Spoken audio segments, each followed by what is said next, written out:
bagian-bagian otak beserta fungsinya. Yang pertama, otak besar atau disebut dengan cerebrum. Otak besar atau cerebrum berfungsi sebagai pusat kegiatan yang disadari seperti berpikir, mengingat, berbicara, melihat, dan bergerak. Otak besar bisa dibagi lagi menjadi 4. Yang pertama, lobus frontal berfungsi sebagai saraf berbicara, pengatur intelektual, kecerdasan, dan sebagai pengaturan gerak motorik.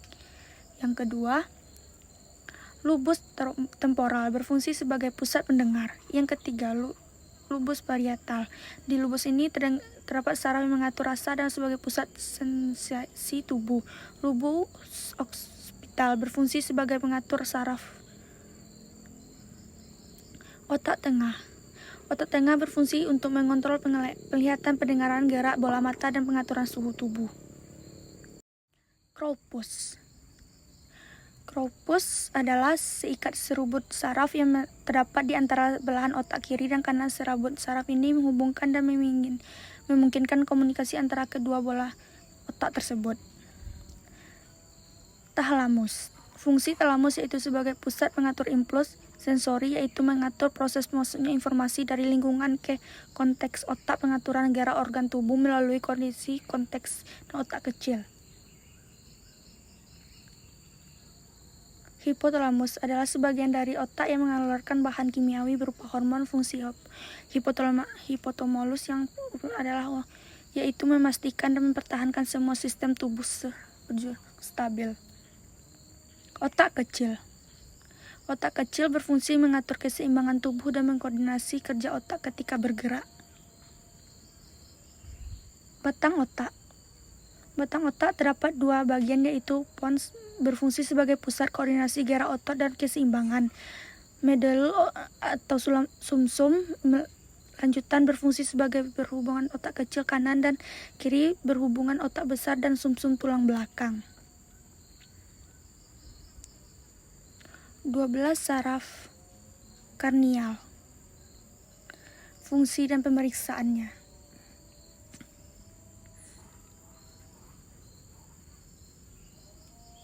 Apa itu saraf karnial?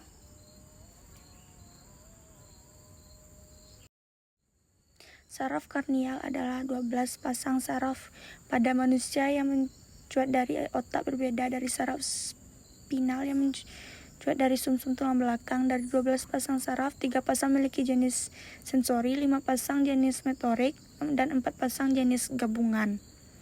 Pasangan saraf ini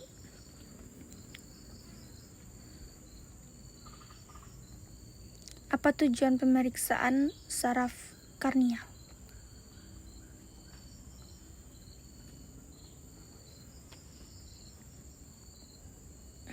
Menguji saraf-saraf karnial dapat memberikan informasi mengenai batang otak dan jenis terkait.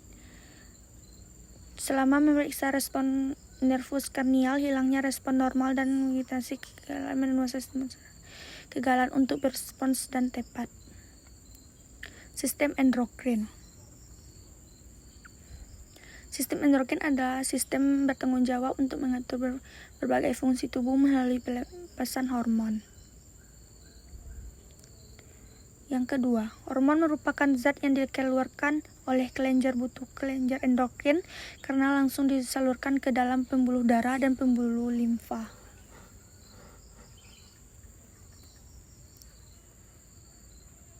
Tiga, kerja hormon didasarkan pada perintah saraf.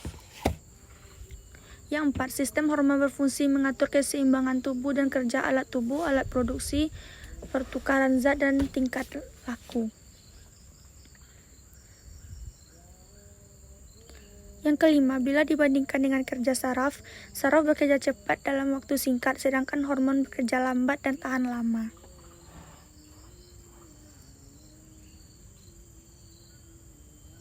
Sistem endokrin. Lambung, Ghrelin, gastrin. Usus halus, Ghrelin, kolesterotokrin, sekretin, somatostin, dan lain-lain.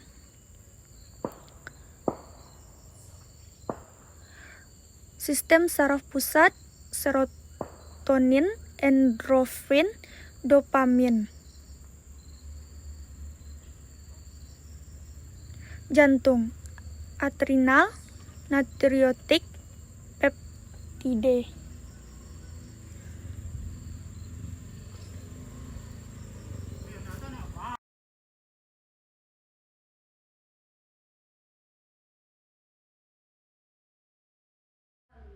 Hipotalamus. Hipotalamus menghasilkan hormon. Yang pertama, releasing hormon untuk mengontrol respon tubuh terhadap stres fisik dan emosional, serta bertanggung jawab untuk menekan nafsu makan dan memicu rasa cemas. Pelepasan hormon ini memberi sinyal pada kelenjar pituitari untuk memproduksi ACTH yang selanjutnya memicu produksi hormon stres kortisol.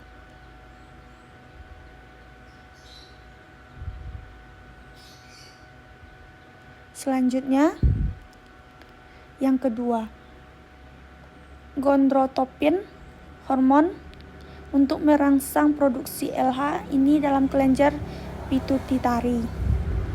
Selanjutnya, yang ketiga, growth hormon, releasing hormon atau somatotropin untuk simultanis produksi dan sekresi hormon. Yang selanjutnya, yang keempat, yaitu growth hormon atau somatostatin, hormon peptida yang antagonis dengan GHRH, yaitu menghambat GH. Yang terakhir, yang kelima, thyrotropin, releasing hormon untuk merangsang kelenjar pituitari agar menghasilkan hormon perangsang tiroid.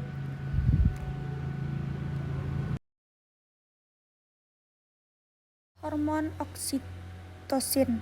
Hormon oksitosin dikenal sebagai hormon cinta yang memiliki peran kompleks.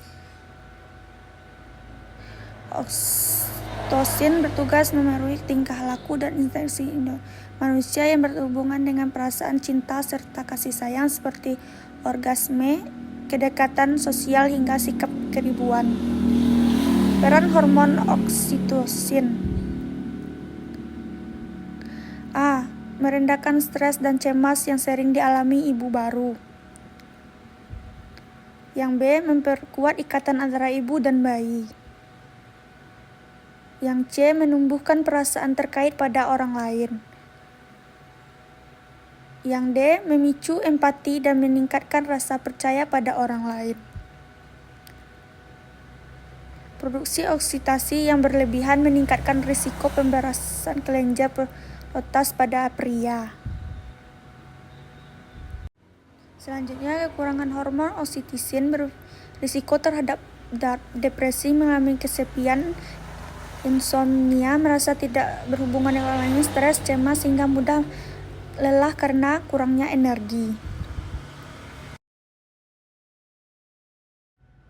Pineal. Kelenjar pineal terletak di dalam otak, berfungsi menghasilkan hormon melatonin. Melatonin berperan untuk menimbulkan kantuk dan mengatur irama tidur alami, irama sirkadian. Bila fungsi kelenjar pineal terganggu, akan mengakibatkan insomnia atau sulit tidur. Pineal juga menghasilkan serotonin yang merupakan turunan melatonin. Selanjutnya, serotonin merupakan neurotransmitter neonomino dan dikenal sebagai hormon bahagia, berperan dalam menstabilkan mood, rasa sayang, dan kebahagiaan, serta dapat meningkatkan kemampuan otak dan menyimpan memori, juga membantu pengaturan waktu tidur dan nafsu makan. Selanjutnya, pituitari.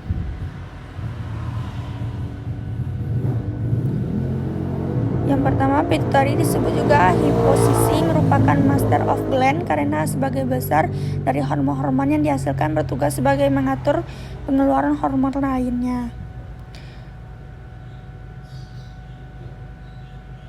Yang kedua, pituitari sebagai perkembangan dan ektodrem oral dan sebagai lagi dari jaringan saraf.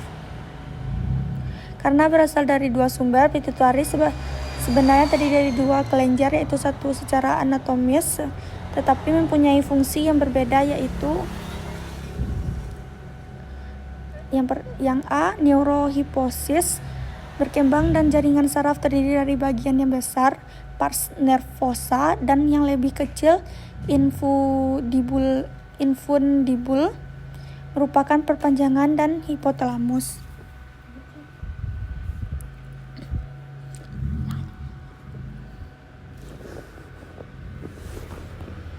Yang B, adenohipofisis merupakan bagian dari hipofisis yang muncul dari oral ektodrem, terdiri atas 3 bagian, yaitu pars digitalis, bagian kranial, dan pars intermedia.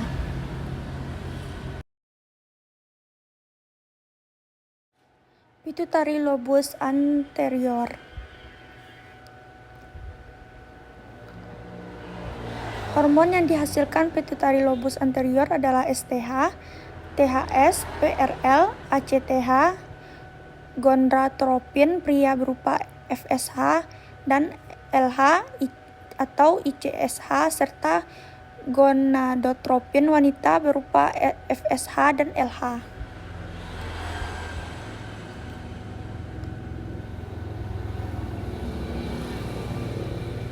Yang kedua, hormon somatotrof STH atau growth hormone GH merupakan hormon polipeptida yang berasal dari protein berupa 191 rantai asam amino.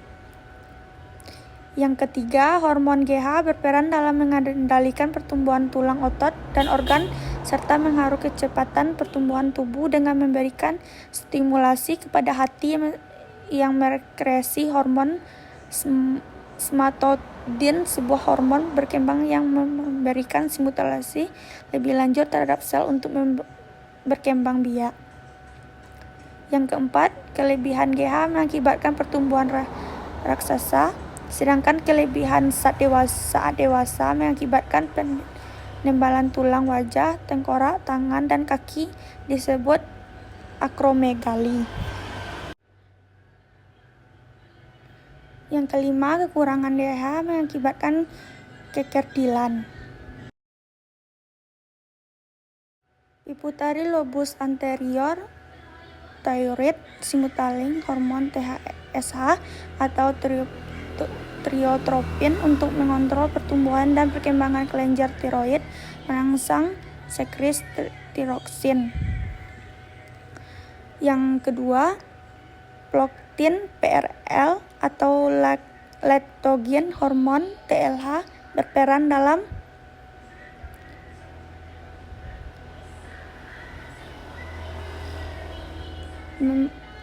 membesar alveoli pada payudara dalam kehamilan.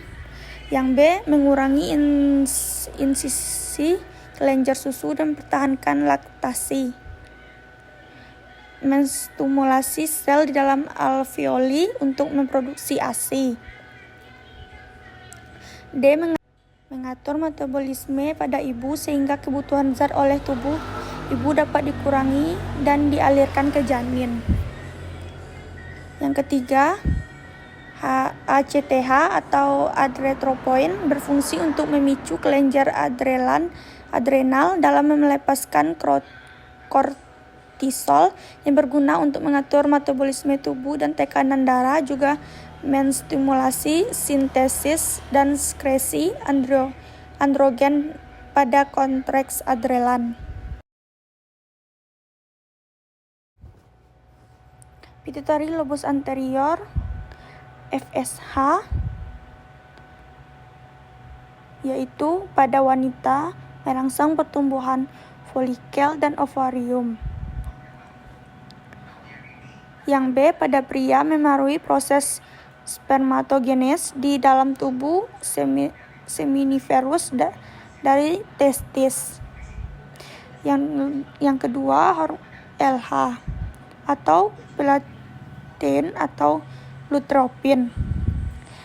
Yang A, pada waktu untuk merangsang ovaluasi dan merangsang corpus luteum menghasilkan estrogen dan progesteron. Yang B, pada pria merangsang sel interstitial Leydig di dalam testis agar menghasilkan testosteron. LH, pada laki-laki disebut ICSH. Pituitary lobus intermedia.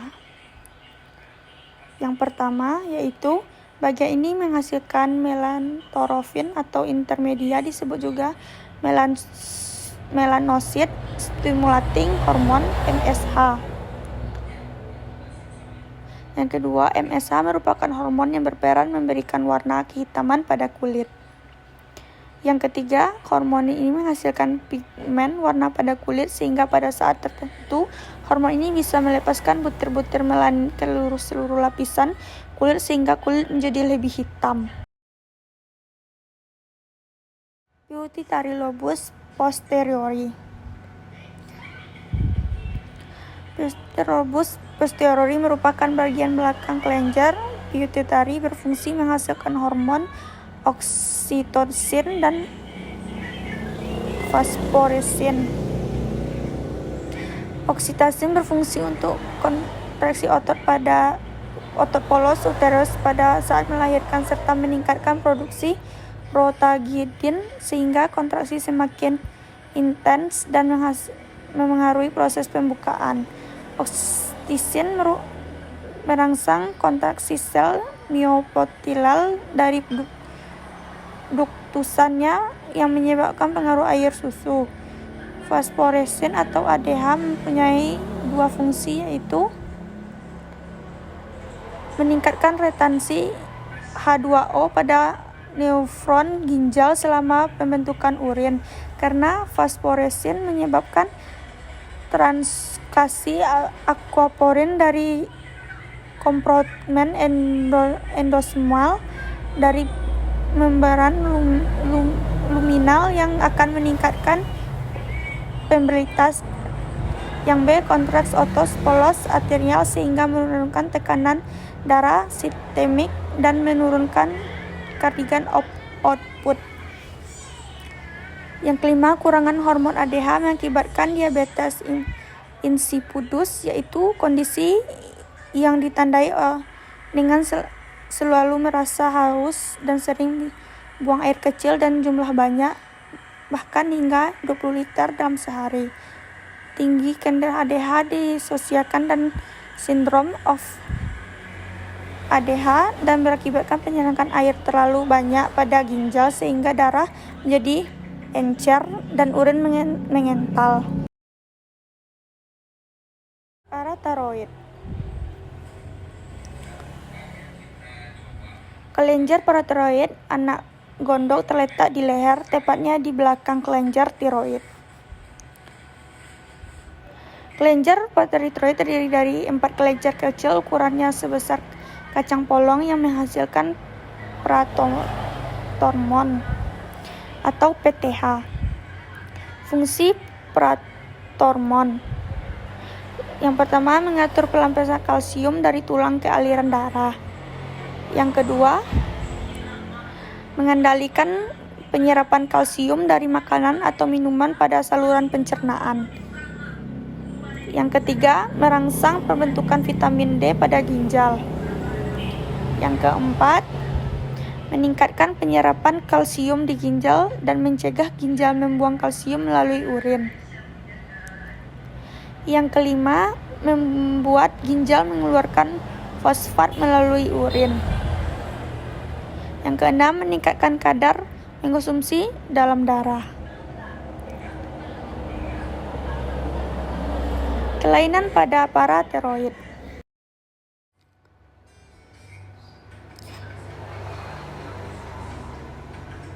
Hiperparatiroidisme. Hiperparatiroidisme terjadi ketika kadar hormon paratiroid dalam darah terlalu tinggi. Selanjutnya, akibat tulang dapat menjadi rapuh, terjadi pembentukan batu ginjal dan kadar kapur fosfor dalam urin meningkat. Selanjutnya, hipoparathyroidisme. Hipoparathyroidisme adalah kondisi ketika kelenjar paratiroid kurang aktif dan membuat kadar hormon paratiroid dalam tubuh terlalu rendah. Selanjutnya, penyakit ini membuat kadar kalsium dalam darah dan tulang berkurang dan kadar fosfor meningkat, serta mengakibatkan tetani kejang otot pada tangan dan kaki, kadar dapur dan darah turun, semutan, gelisah, gangguan saraf, dan susah tidur. Pseudohypoparathyroidisme. Penyakit ini terjadi ketika tubuh tidak dapat merespon atau merasakan adanya hormon paratiroid dalam tubuh. Selanjutnya, penderitaan kelainan genetik ini mengalami ginjal seperti hipoparathyroidisme, padahal kadar hormon paratiroid dalam tubuh normal. Kanker paratiroid. Yang pertama, gejala kanker tiroid merupakan gejala hiperparathyroidisme seperti munculnya benjolan di leher kanan atau kiri, suara serak, dan kesulitan menelan.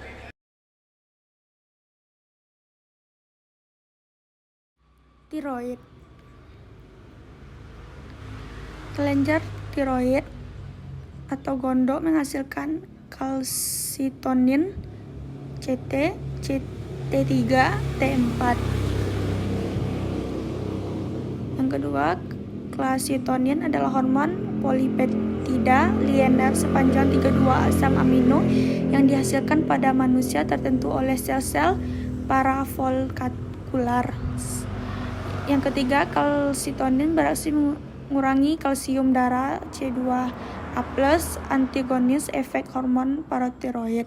Hormon ini menghambat degradasis tulang oleh okstelase sel-sel yang menghancurkan matriks ekstraseluler dan merangsang penyerapan kalsium dan fosfor dan tulang. Yang tiga, kalsitonin merupakan level C2+ darah dalam dua cara. Yang pertama, efek utama dalam menghambat aktivitas osteoklas pada tulang. Efek minor merupakan penghambat reabsorpsi Ca2+ dan fosfat dari satu tubuh ginjal yang memungkinkan kedua untuk dikeksisikan dalam urin. Selanjutnya, T3 dan T4 dan produksi dari asam amino tiroksin yang mengandung yodium, sehingga kekurangan yodium mengakibatkan kelenjar gondok membesar. Selanjutnya, produksi hormon T3 dan T4 diatur oleh hormon TSH yang dihasilkan oleh otak.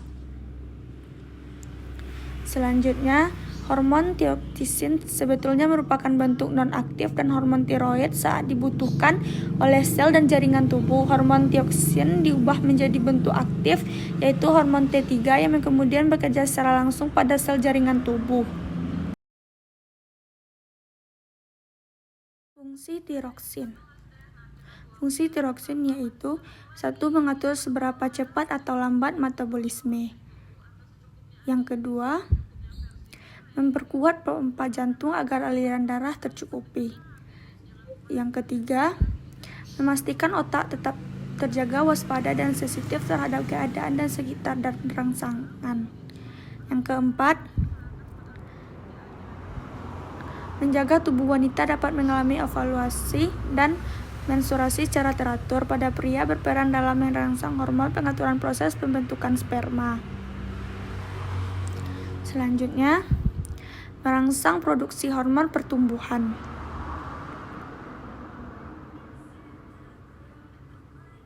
Gangguan fungsi tiroxin. Kelebihan hormon tiroxin dapat mengakibatkan gangguan berupa merobos besi-doi, yaitu meningkatkan metabolisme, meningkatkan denyut jantung, gugup emosional, pelupuk mata terbuka lebar, dan bola mata terbelalak. Yang kedua, yaitu kelebihan hormon tiroxin pada masa pertumbuhan akan menyebabkan gigantisme. Selanjutnya, yang ketiga yaitu Kekurangan hormon thyroxine pada masa anak-anak akan menyebabkan kreatisme, kekerdilan, sedangkan pada usia dewasa menyebabkan menurunnya metabolisme dan akan mengakibatkan aktivitas peredaran darah menurun, tonus otot menurun, terjadi mekanisme, yaitu kondisi kulit menebal dan menggelembung.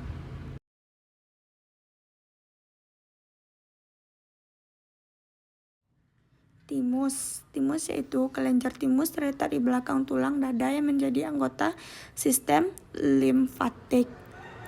Yang kedua, kelenjar timus berperan berproduksi hormon yang berfungsi dalam pematangan sistem ilmu, mengaktifkan pertumbuhan badan, dan mengurangi aktivitas kelenjar kelamin.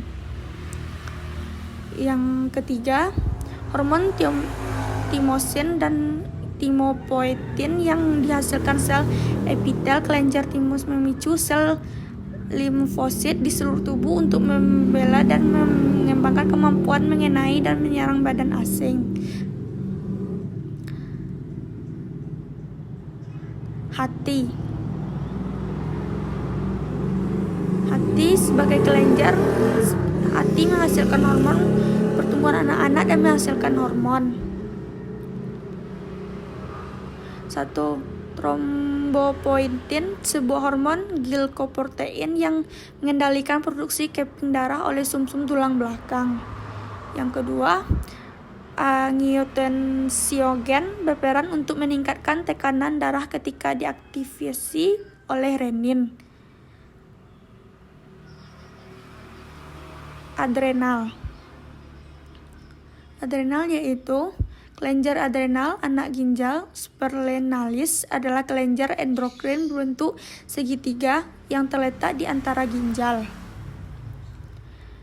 Yang kedua, kelenjar adrenal terdiri atas konteks yaitu bagian luar yang berwarna lebih kekuningan dan menempati 80-90% kelenjar serta penduli yaitu bagian dalam berwarna lebih gelap dan kecil.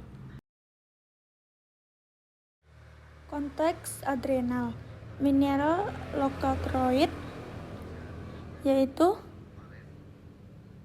yang pertama, mineral leukotriol terutama berperan dalam merubah permeabilitas membran sel terhadap elektrolit, terutama ion-ion natrium dan ion-ion kalium pada tubulus ginjal. Yang kedua, peningkatan sekresi akan meningkatkan reabsorpsi natrium kembali ke dalam darah dan urin dan kemudian menyimpan natrium di dalam tubuh secara simultan. Hal ini akan meningkatkan ekskresi kalium dari aliran darah ke dalam urin sehingga keseimbangan elektrolit dapat dipertahankan. Kekurangan elektrolit akan menyebabkan kehilangan natrium dan air serta berakibat pada penurunan volume darah, kompleks sirkulasi dengan tekanan darah rendah yang pada akhirnya akan menyebabkan kematian. Medula adrenal. Medula adrenal adalah bagian dalam kelenjar adrenal disebut medula, mengandung sel kromafin yang merupakan sumber penghasilan hormon jenis katekolamin yaitu hormon epinefrin dan norepinefrin. Epinefrin bekerja sama dengan hormon kortisol dan noradrenalin dalam mengatur reaksi tubuh terhadap stres dengan cara membuat detak jantung menjadi lebih cepat, aliran darah meningkat, dan merangsang tubuh melepaskan kadar gula menjadi energi. Yang ketiga, norepinefrin bekerja sama dengan hormon kortisol dan adrenalin mengatur reaksi tubuh terhadap kondisi stres. Yang keempat, fungsi lainnya dari norepinefrin adalah mengaruhi cara otak untuk mempertahankan respon sebagai peristiwa, yaitu meningkatkan gairah dan kewaspadaan, peningkatan pembentukan dan pembalian kembali memori, serta memfokuskan perhatian. Hal ini meningkatkan kegelisahan dan kecemasan. Yang terakhir, di seluruh tubuh Noradrenalin meningkatkan denyut jantung, tekanan darah, memicu melepas glukosa dari tempat penyimpanan energi, meningkatkan aliran darah ke otot rangka, mengurangi aliran darah ke sistem pencernaan, dan menghambat pengosongan kandungan kemih dan melitasis gastritis. Ginjal. Hormon yang dihasilkan ginjal yaitu eritropoietin, berfungsi untuk merangsang sumsum tulang agar memproduksi sel darah merah. Renin berfungsi untuk mengontrol kadar sodium serta meningkatkan tekanan darah.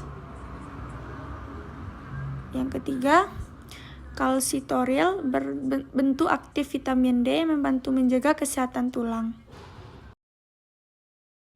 Pankreas. Sel alfa pankreas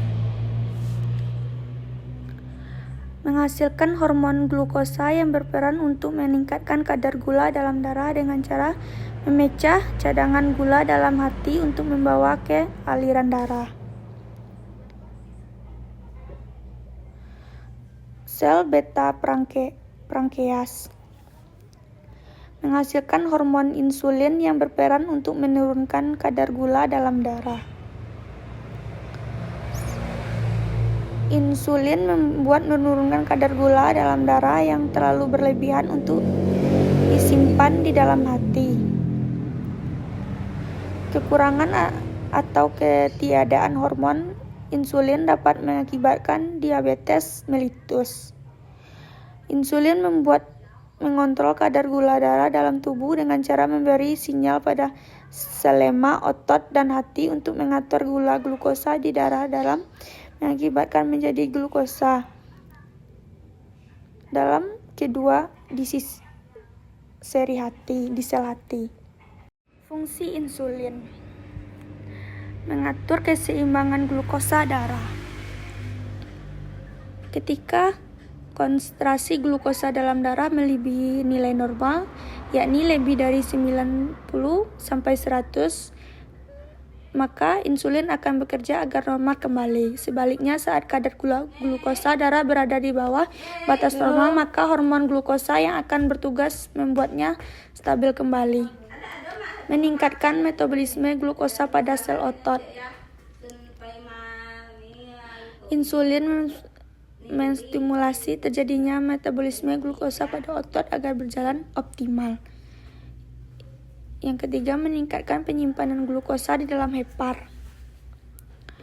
Insulin meningkatkan aktivitas enzim glukosa, yaitu enzim yang dapat mempercepat penyerapan glukosa dan sirkulasi darah ke dalam bagian-bagian sel hati. Selanjutnya, insulin juga akan meningkatkan sintesis glukosa melalui peningkatan aktivitas enzim glikogen sintesis, meningkatkan penggunaan glukosa oleh sel-sel hepar. Insulin meningkatkan penggunaan dalam sel-sel hepar dengan cara mengindukasi enzim pemecahan glikogen menjadi glukosa, merangsang peningkatan penyerapan glukosa plasma oleh sel tubuh. Insulin mempercepat terjadinya pengangkutan serta penggunaan glukosa dari darah ke dalam sel tubuh lain. Umumnya terjadi setelah proses pencernaan karbohidrat dan tubuh selesai dan glukosa siap diedarkan melalui plasma darah.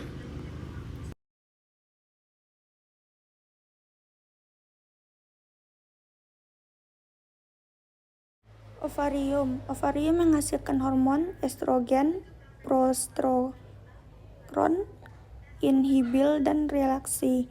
Yang dua, progesteron dihasilkan oleh kromosom dan berfungsi untuk mempertahankan penebalan endometrium, menghalangi produksi FSH, mengatur pertumbuhan plasenta, bersama laktogen akan memperlancar produksi ASI setelah bayi lahir. Inhibilin adalah hormon glikoprotein yang produksi sel granulosa dari foliki kepada yang mana foliki awal mendeteksi inhibin A, sedangkan folikel antara yang berkembang menyekresikan inhibin B. Fungsi hormon inhibin membantu mengurangi fungsi gonadotropin, sejenis hormon yang berproduksi induk telur yang berperan dalam kesuburan. Inhibin mempunyai fungsi untuk kontrol feedback negatif FSH dan pada hipofisis.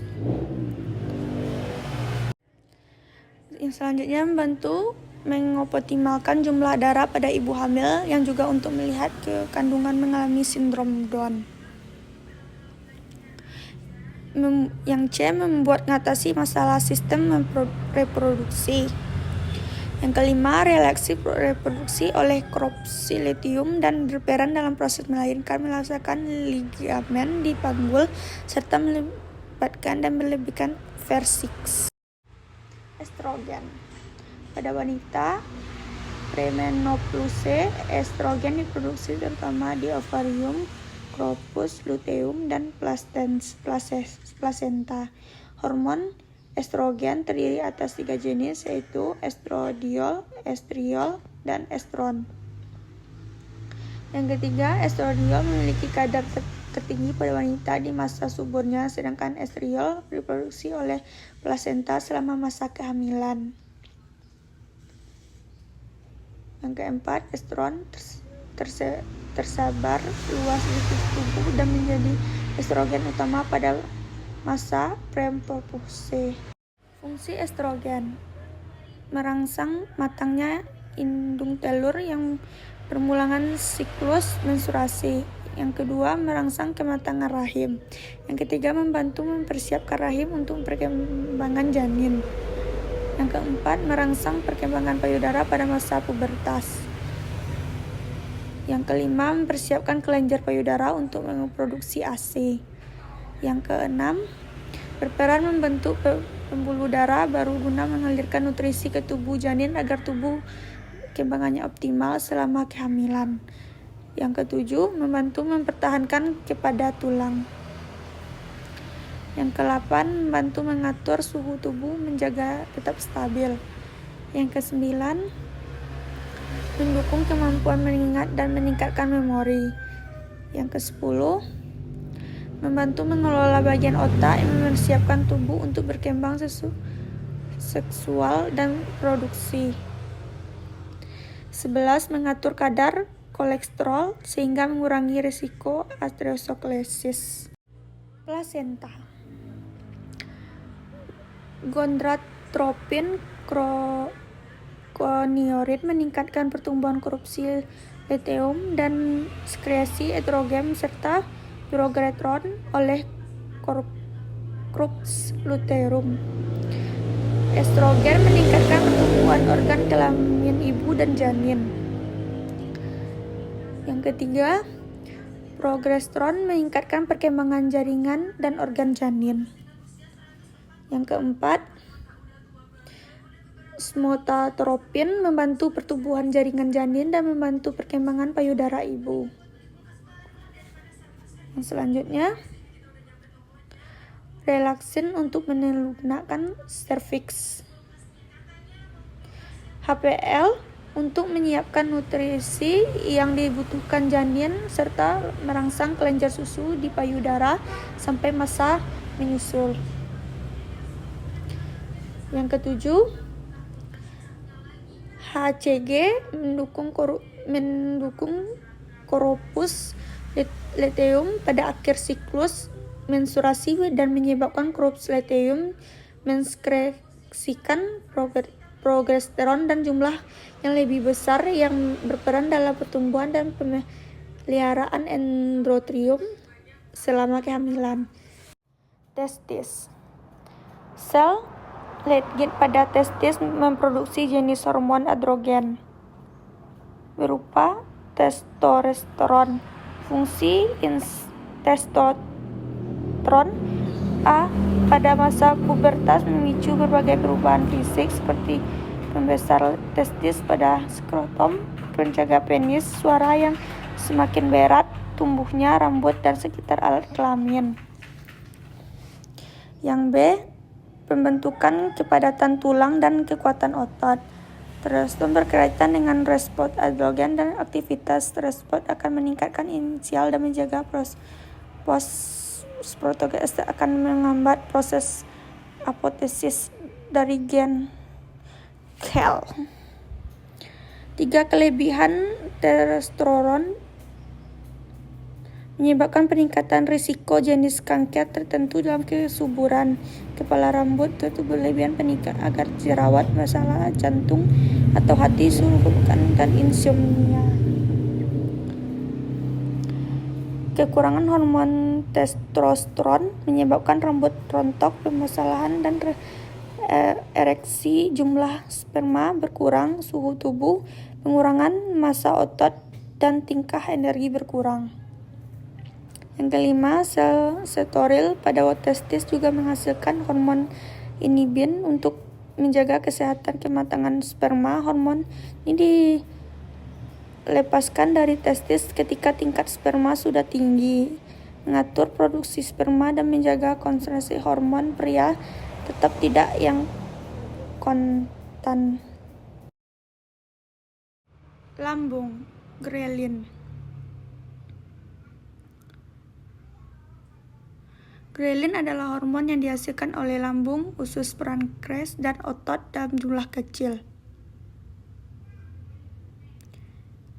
Ghrelin dikenal sebagai hormon lapar karena dapat merangsang nafsu makan dan menambah asupan makan. Yang kedua, gastrin. Dihasilkan sel G pada lapisan lambung dan bagian atas usus halus.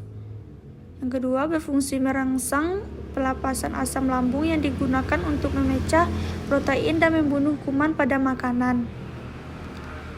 Yang ketiga, gastrin juga merangsang pelepasan enzim pankreas, pengosongan kantong empedu, gerakan otot usus, dan membentukkan lapisan lambung.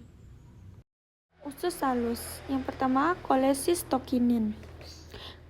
Kolesistokinin adalah hormon yang dihasilkan oleh sel 1 pada usus 12 jari. Berfungsi memperlambat pengosongan lambung, memicu pengeluaran empedu, dan memberikan rasa kenyang yang singkat yang makan, serta merangsang pelepasan cairan dan enzim pankreas untuk memecah karbohidrat, protein, dan lemak pada makanan. Hormon CCK mulai diproduksi ketika lemak dan protein memasuki lambung, dan produksinya menurun dengan adanya hormon somatostatin dan empedu. Yang kedua, sekretin. Sekretin dihasilkan sel S lapisan usus 2 berasal dari jari dan berfungsi untuk merangsang pelapisan air dan senyawa bikarbonat dan serta memperlambat pengomongan lambung. Produksi sekretin dimulai saat jumlah asam lambung meningkat sehingga pH lambung menjadi sangat rendah. Yang terakhir, dengan merangsang produksi bikarbonat yang bersifat basa, sel dapat mengantarkan usus halus. Pencertik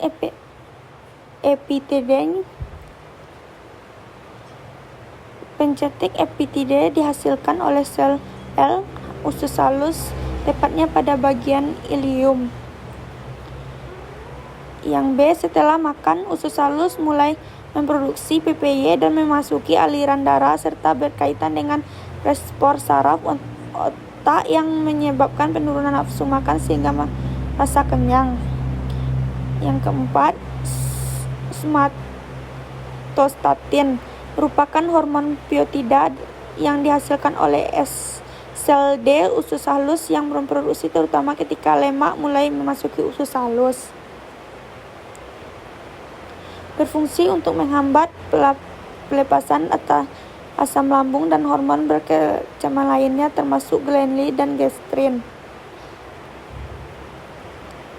Hormon ini juga memperlambat gerak kantong empedu dan usus serta menghambat pelepasan hormon Ephesus dan Pankreas.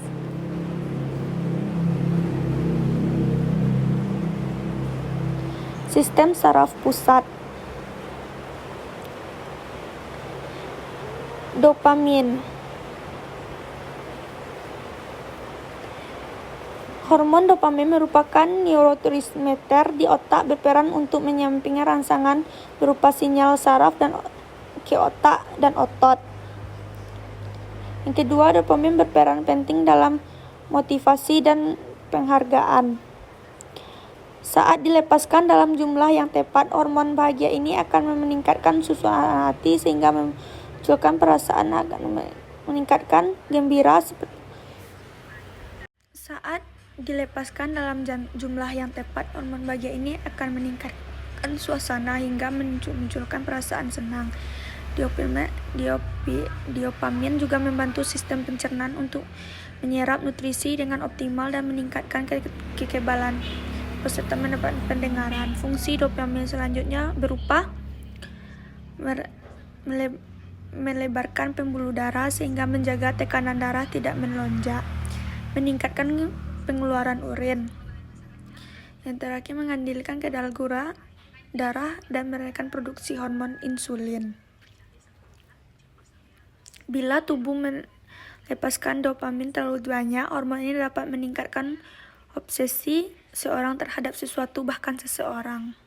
Kembali di Gia Academy YouTube channel. Semoga teman-teman selalu sehat dan terus semangat.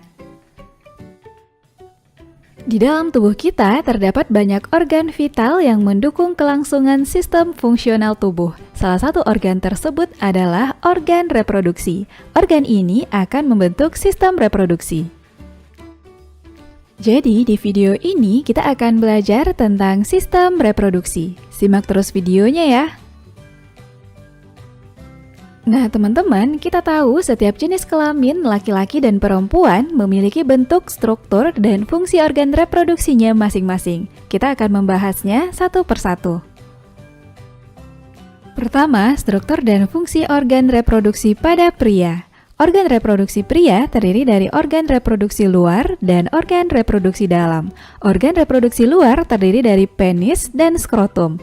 Organ reproduksi dalam terdiri dari testis, saluran kelamin, dan kelenjar kelamin. Setiap bagian-bagian organ ini memiliki fungsinya masing-masing. Organ reproduksi luar yang pertama adalah penis. Di dalam penis terdapat 3 rongga, 2 rongga bagian atas tersusun atas jaringan spons corpus cavernosa, 1 rongga di bawahnya tersusun atas jaringan spons corpus spongiosum. Corpus spongiosum ini akan membungkus uretra. Uretra pada penis dikelilingi oleh pembuluh darah dan ujung saraf perasa. Penis berfungsi sebagai alat kopulasi untuk memasukkan sel sperma ke dalam kelamin wanita. Organ reproduksi luar kedua adalah skrotum atau kantong pelir. Skrotum merupakan kantong kulit yang melindungi dan membungkus testis. Skrotum berjumlah sepasang, yaitu skrotum kiri dan kanan. Antara skrotum kiri dan kanan terdapat jaringan ikat dan otot polos. Adanya otot polos menyebabkan skrotum mengerut dan mengendur. Di dalam skrotum juga terdapat otot lurik yang berfungsi mengatur suhu di sekitar testis agar tetap stabil. Pengaturan suhu ini berguna dalam proses pembentukan sperma yang memerlukan suhu sekitar 34 derajat Celcius. Pengaturan suhu dilakukan dengan mengerutkan atau melonggarkan skrotum sehingga testis bergerak mendekat atau menjauhi tubuh. Berikutnya kita akan membahas organ reproduksi dalam, yaitu testis. Di dalam tubuh pria terdapat sepasang testis. Di dalam testis terdapat saluran-saluran halus yang disebut dengan tubulus seminiferus. Disinilah tempat pembentukan sperma. Jadi, testis berfungsi untuk memproduksi sperma melalui proses spermatogenesis dan juga memproduksi hormon testosteron. Organ reproduksi dalam selanjutnya adalah saluran kelamin. Saluran kelamin pria terdiri dari epididymis, vas deferens, saluran ejakulasi, dan uretra. Secara keseluruhan, saluran kelamin ini berfungsi menyalurkan sperma dari testis keluar tubuh melalui penis. Nah teman-teman, inilah struktur testis dan saluran-saluran yang ada di sekitarnya. Nomor 1 merupakan vas deferens sebagai saluran yang dilalui sperma dari epididymis menuju vesicula seminalis atau kantong sperma. Nomor 2 adalah vas efferens, saluran yang mengeluarkan dan menyalurkan sperma ke epididymis. 3. Epididymis sebagai tempat pematangan dan penyimpanan sperma sementara. 4. Lobulus sebagai kantong testis melindungi tubulus seminiferus. Dan nomor 5 adalah tubulus seminiferus sebagai tempat pembentukan sperma. Dan bagian organ reproduksi pria terakhir adalah kelenjar kelamin. Kelenjar kelamin berfungsi untuk menambahkan cairan-cairan kelamin sehingga berguna untuk mempertahankan hidup dan gerak sperma. Cairan tersebut dihasilkan oleh vesicula seminalis, menghasilkan cairan yang berfungsi sebagai sumber energi dan untuk memudahkan gerak sperma. Cairan ini juga menormalkan keasaman saluran reproduksi wanita. Kelenjar prostat menghasilkan cairan yang bersifat basa pada sperma. Cairan ini mengandung kolesterol, garam, dan fosfolipid. Kelenjar koper atau bulburetra menghasilkan cairan yang bersifat basa. Kelenjar ini berhubungan langsung dengan uretra. Kedua, struktur dan fungsi organ reproduksi pada wanita. Sama halnya dengan organ reproduksi pria, organ reproduksi wanita terdiri dari organ reproduksi luar dan dalam.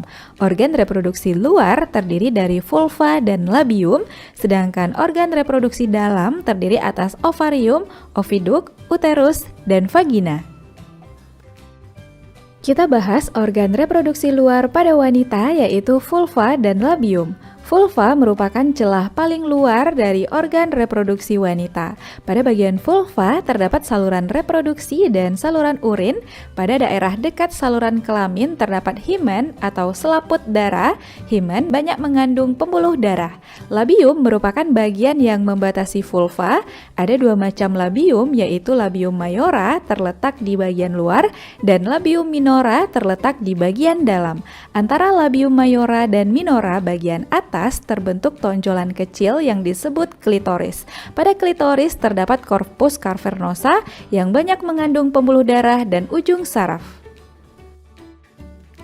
Selanjutnya, organ reproduksi dalam pada wanita. Organ dalam pertama, vagina. Vagina merupakan saluran akhir reproduksi wanita yang bermuara di vulva. Vagina menghasilkan banyak lendir yang diproduksi oleh kelenjar Bartholin. Lendir berguna saat koitus dan mempermudah kelahiran bayi. Jadi, vagina berfungsi sebagai saluran keluar dari rahim, baik pada saat haid maupun melahirkan. Selain itu, vagina juga berperan sebagai alat kopulasi untuk menerima penis. Organ dalam berikutnya, uterus atau rahim. Uterus merupakan rongga pertemuan oviduk kanan dan kiri. Bagian bawah uterus menyempit sehingga disebut serviks, mulut atau leher rahim. Bagian luar uterus dibatasi oleh dinding endometrium yang banyak mengandung pembuluh darah. Dinding ini akan menebal saat terjadi kehamilan. Uterus berfungsi sebagai tempat pertumbuhan dan perkembangan embrio. Selanjutnya, oviduk atau tuba Fallopi.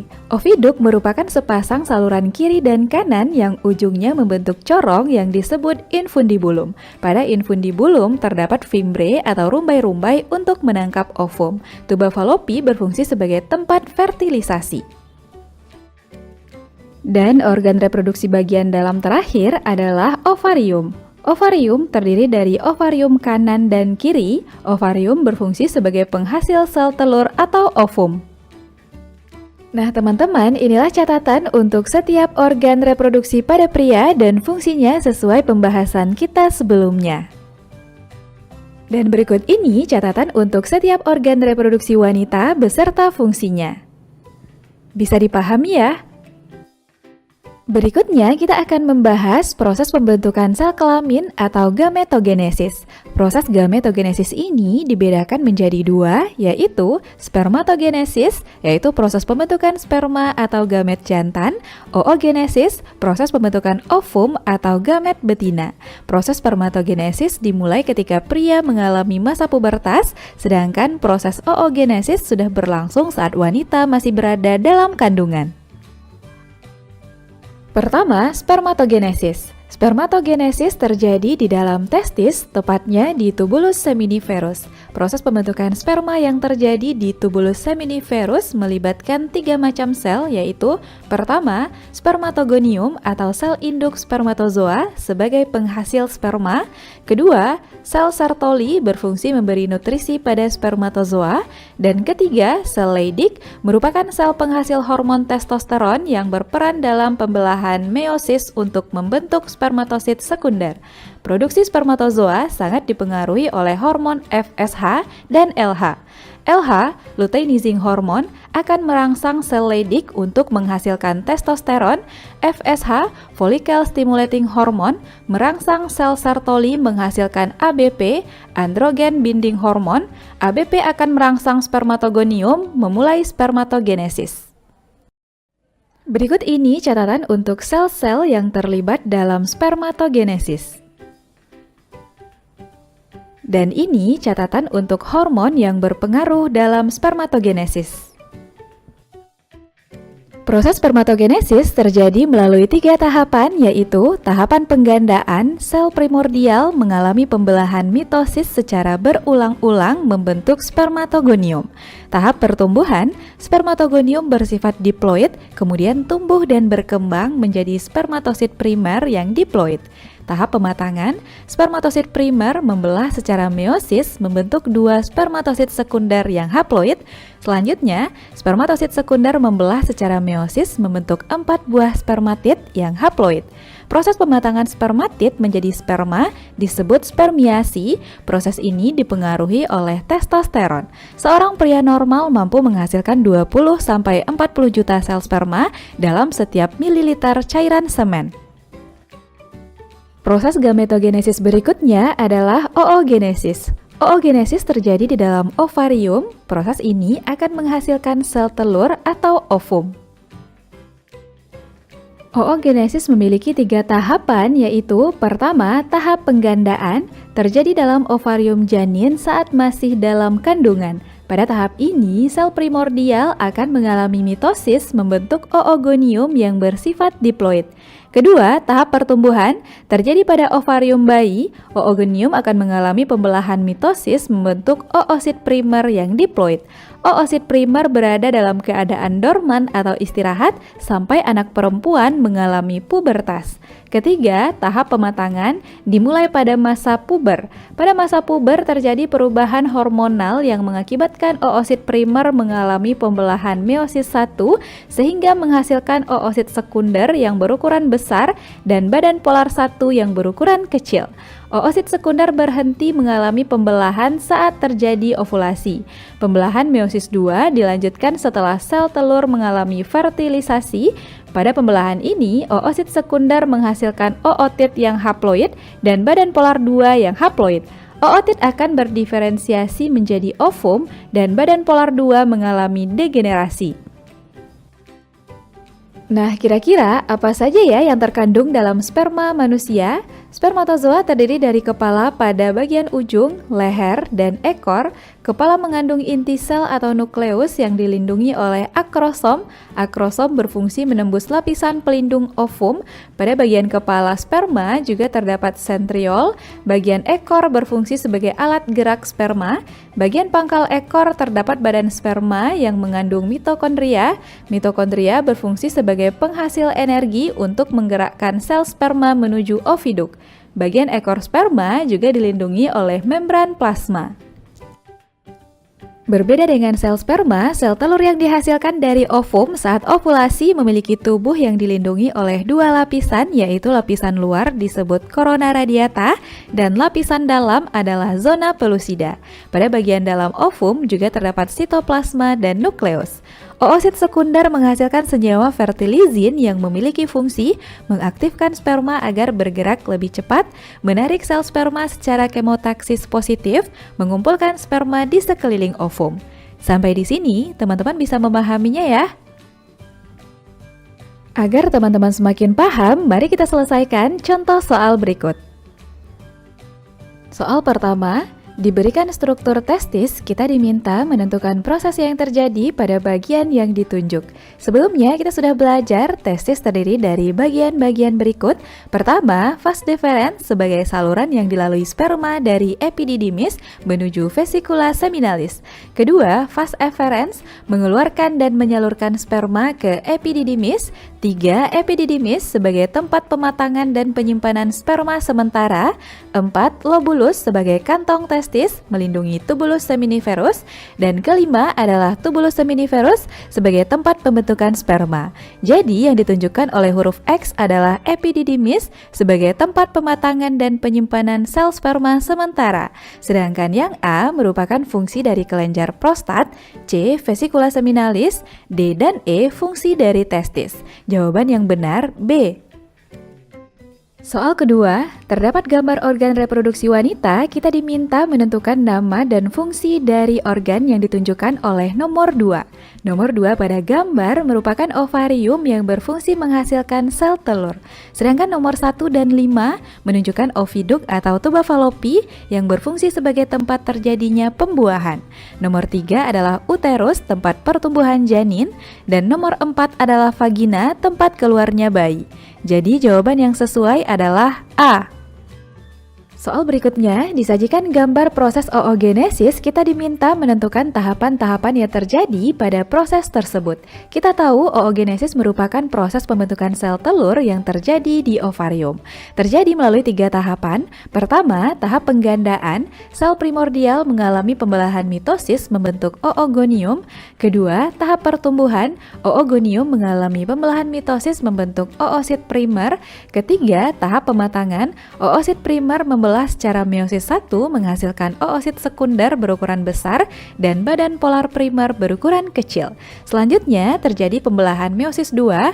Pada pembelahan ini oosit sekunder menghasilkan ootit dan badan polar sekunder.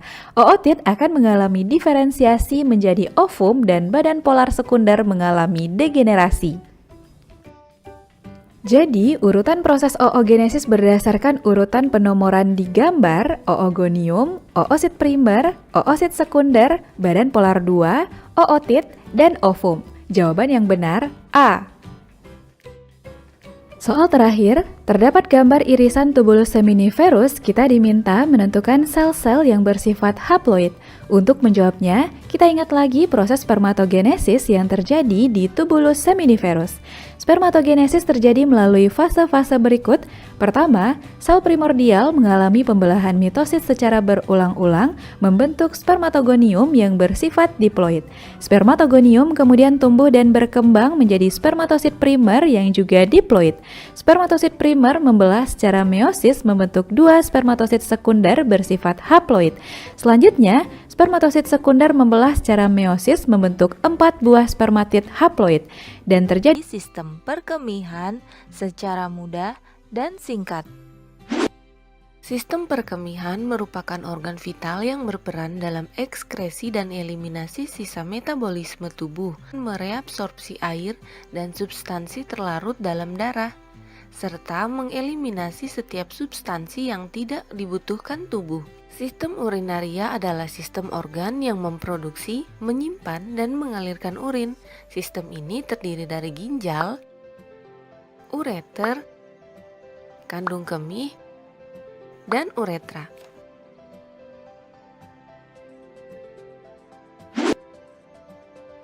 Fungsi dari sistem perkemihan adalah meregulasi volume darah dan tekanan darah dengan mengeluarkan sejumlah cairan ke dalam urin dan melepaskan eritropoietin serta melepaskan renin. Kedua, menstabilkan pH darah dengan mengontrol jumlah keluarnya ion hidrogen dan ion bikarbonat ke dalam urin. Ketiga, untuk menghemat pengeluaran nutrisi saat pembuangan nitrogen seperti urea dan asam urat.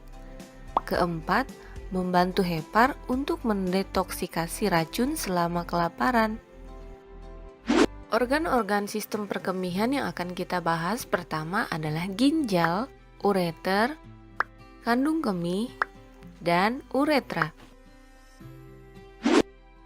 Ginjal adalah organ saluran kemih berbentuk seperti kacang dengan sisi cekungannya menghadap ke medial, terletak di rongga retroperitoneal bagian atas.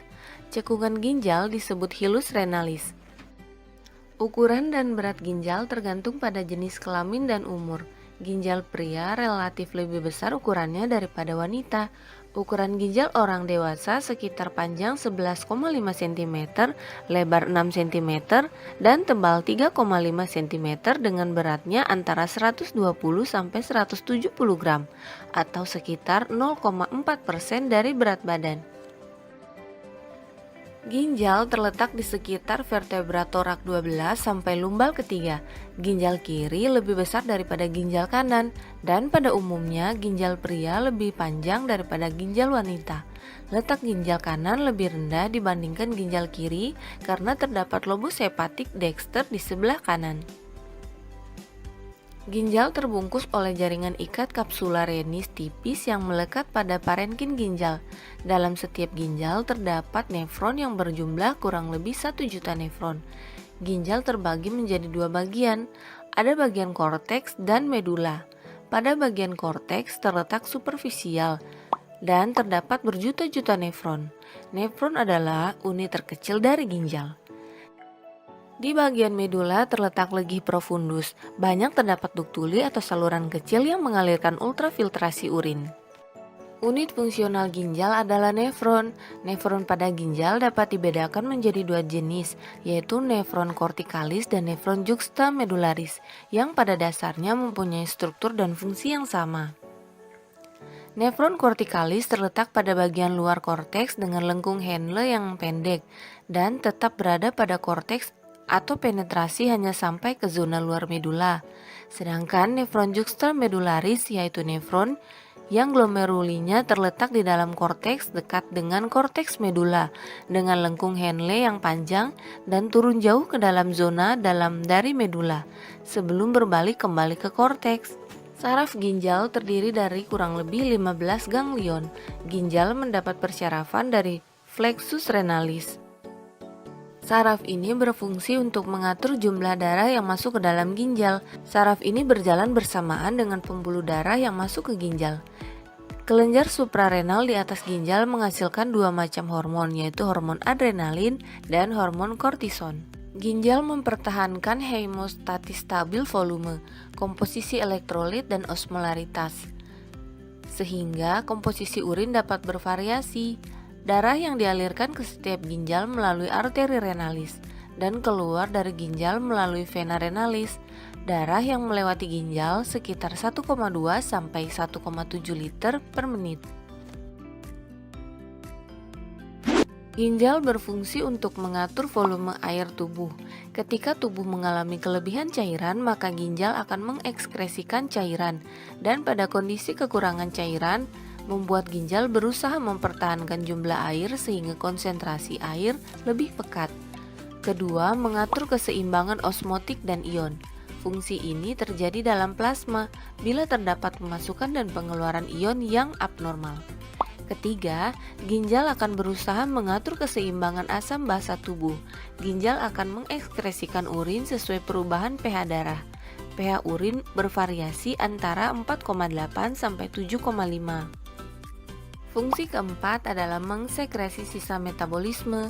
Sisa metabolisme ginjal terdiri dari ureum, asam urat, dan kreatinin dengan bahan-bahan yang diekskresikan ginjal antara lain zat toksik, obat-obatan, hasil metabolisme hemoglobin, dan bahan kimia asing. Fungsi kelima, untuk produksi hormonal eritropoietin. Ginjal membantu proses pembentukan sel darah merah. Fungsi keenam, produksi hormonal yang mengontrol tekanan darah. Ginjal akan mengsekresikan hormon renin dalam mengatur tekanan darah. Organ yang kedua adalah ureter. Ureter adalah organ yang berbentuk tabung kecil yang berfungsi mengalirkan urin dari pielum ginjal ke kandung kemih. Setiap ureter pada orang dewasa memiliki panjang kurang lebih 20-30 cm dengan diameter 1,7 cm. Ureter terletak di sekitar organ-organ di perut dan pinggul. Hal ini membuat organ ini mudah terkena dampak gangguan organ lain seperti radang, infeksi, dan sumbatan. Ureter dibagi menjadi dua bagian, ureter pars abdominalis dan ureter pars pelvica. Ureter pars abdominalis berada dari pelvis renal sampai menyilang di fasa iliaka. Sedangkan ureter pars pelvica berada mulai dari persilangan fasa iliaka sampai masuk ke kandung kemih. Lapisan ureter terdiri dari dinding luar jaringan ikat atau jaringan fibrosa, lapisan tengah yaitu otot polos, dan lapisan sebelah dalam berupa mukosa. Lapisan dinding ureter menimbulkan gerakan-gerakan peristaltik setiap 5 menit sekali yang akan mendorong air kemih masuk ke dalam kandung kemih atau vesika urinaria.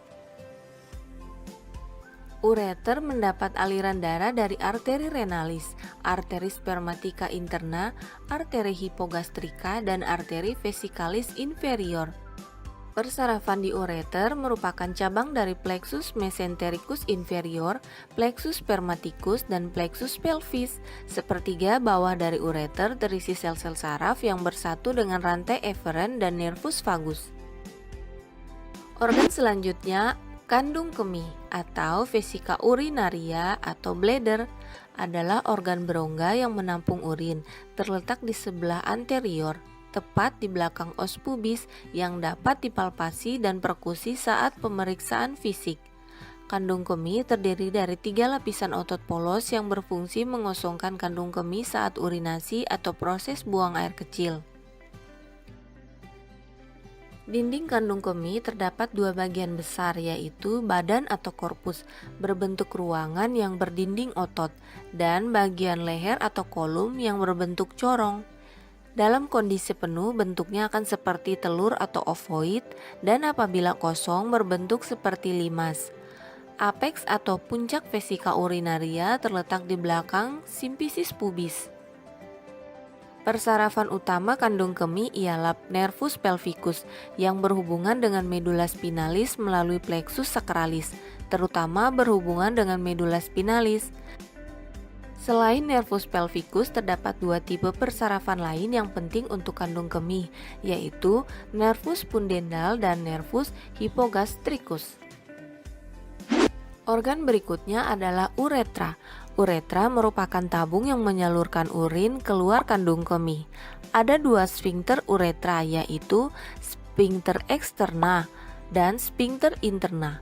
Sphincter externa ada di batas uretra anterior dan posterior yang terdiri atas otot polos yang diatur sistem saraf simpatetik. Sedangkan sphincter interna terdiri dari otot bergaris yang diatur sistem saraf somatik. Ada perbedaan panjang antara saluran uretra pria dan wanita. Panjang uretra pria dewasa antara 23 sampai 25 cm yang berfungsi sebagai saluran reproduksi, sedangkan panjang uretra wanita antara 3 sampai 5 cm. Uretra wanita terletak di belakang simfisis pubis, miring sedikit ke arah atas. Salurannya dangkal dari orifisium uretra interna sampai ke orifisium uretra externa. Selanjutnya kita akan membahas tentang konsep berkemih. Pertama, kita akan pelajari tentang urin, karakteristik urin, pembentukan urin, dan proses berkemih.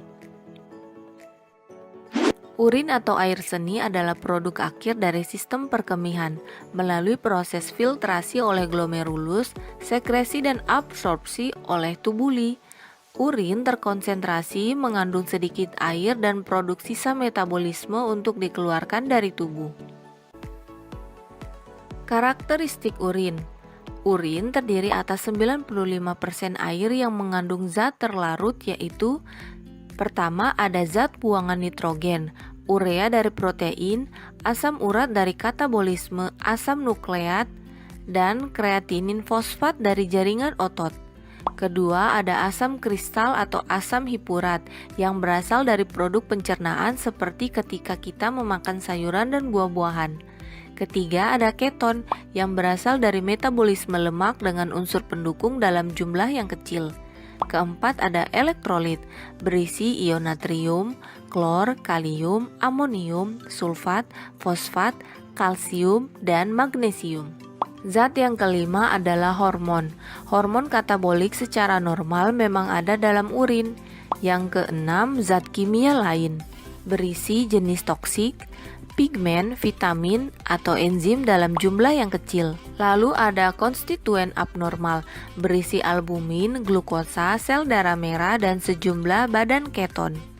Normalnya urin berwarna jernih dan menjadi keruh bila didiamkan, berwarna kuning pucat atau kuning pekat. Urin memiliki aroma khas amoniak dan bervariasi tergantung apa yang dimakan. Tingkat keasamannya bervariasi antara pH 4,8 sampai 7,5 tergantung dari jenis makanan yang dikonsumsi. Bila mengkonsumsi makanan yang tinggi protein akan meningkatkan keasaman urin. Selanjutnya, pembentukan urin. Pembentukan urin terdiri dari 3 tahap. Ada tahap filtrasi atau penyaringan, kedua reabsorpsi atau penyerapan kembali, ketiga augmentasi atau sekresi atau pengumpulan. Yang pertama, proses filtrasi. Pembentukan urin dimulai dari ginjal. Tekanan darah akan mendorong darah dari arteri renalis melalui membran filtrasi. Darah difiltrasi di glomerulus.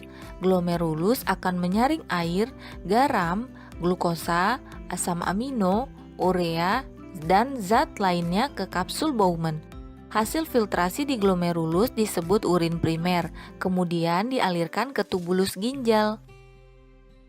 Kedua, proses reabsorpsi. Setelah proses filtrasi dari glomerulus, terjadi proses penyerapan kembali di tubulus proksimal nefron, tubulus distal, lengkung Henle, dan tubulus pengumpul. Sebagian besar hasil filtrasi akan diserap kembali di tubulus ginjal untuk dimanfaatkan. Setelah itu, air bergerak melalui proses osmosis, yaitu pergerakan air dari konsentrasi tinggi ke konsentrasi rendah. Hasil dari proses ini adalah urin sekunder. Semua glukosa dalam darah yang akan melewati ginjal umumnya akan diserap kembali. Namun pada pasien dengan diabetes, glukosa darah yang berlebihan akan tetap dalam filtrat atau keluar bersama urin. Proses yang ketiga adalah sekresi. Proses reabsorpsi terjadi pada saat yang sama dan zat sisa dan zat ion hidrogen mengalir ke tubulus. Ginjal akan mempertahankan keseimbangan asam basa tubuh dengan mengatur jumlah urin dan zat elektrolit yang akan dikeluarkan. Urin kemudian dikeluarkan, dialirkan dari tubulus nefron ke ureter dan tersimpan di kandung kemih. Selanjutnya, urin mengalir ke uretra dan akan dikeluarkan saat berkemih. Selanjutnya kita bahas proses berkemih. Urin normal yang diproduksi ginjal sekitar 0,5 sampai 2 ml per menit yang dikontrol gelombang peristaltik. Secara fisiologis ada 4 syarat yang harus terpenuhi agar proses berkemih berlangsung normal. Pertama, kapasitas kandung kemih yang adekuat. Kedua, pengosongan kandung kemih yang sempurna. Ketiga, berlangsung dalam kontrol yang baik. Keempat, setiap pengisian dan pengosongan kandung kemih tidak berakibat buruk terhadap saluran kemih bagian atas dan ginjal. Pengaturan proses berkemih terjadi melalui persyarafan medula spinalis dan sistem saraf pusat. Pusat persyarafan kandung kemih pada medula spinalis berhubungan dengan pusat miksi yang terletak pada batang otak bagian bawah melalui persarafan aferen dan eferen. Proses berkemih melibatkan koordinasi yang kompleks antara sistem saraf pusat dan sistem saraf perifer. Proses berkemih adalah siklus pengisian dan pengosongan kandung kemih. Langkah pertama dalam proses berkemih ketika kandung kemih secara progresif terisi sampai melebihi nilai ambang sekitar 350 sampai 500 mili. Otot kandung kemih akan meregang dan mengirim impuls melalui saraf aferen ke medula spinalis. Sinyal ini yang akan diteruskan sampai pusat berkemih dan di susunan saraf pusat. Kemudian diolah di lobus frontalis, parietalis, dan batang otak untuk selanjutnya diteruskan atau dihambat melalui saraf eferen yang turun kembali ke medula spinalis. Ketika uretra mengalirkan urin akan mengaktifkan refleks kontraksi kandung kemih, sehingga sphincter eksternal dan uretra akan berelaksasi dan urin dapat keluar. Refleks berkemih adalah refleks medula spinalis yang seluruhnya bersifat autonomik, tetapi dapat dihambat atau dirangsang di otak. Apabila proses berkemih belum dapat dilakukan, maka otak akan mengirimkan sinyal untuk menahan rangsangan miksi. Sedangkan bila proses berkemih telah dapat dilakukan, maka akan timbul perintah untuk pengosongan. Dengan dunia pendidikan. Let's go. Secara garis besar, organ pada sistem pernapasan manusia tersusun atas hidung, faring, laring, trakea, bronkus, dan paru-paru. Nah, untuk lebih jelasnya kita akan pelajari secara bersama-sama dan kita akan bahas satu persatu. Yang pertama adalah hidung. Dalam sistem pernapasan manusia, hidung merupakan organ pernapasan yang paling luar. Melalui organ ini, udara dari luar yang tidak hanya mengandung oksigen, tetapi juga gas-gas lainnya seperti nitrogen, belerang, dan karbon dioksida akan masuk ke dalam tubuh.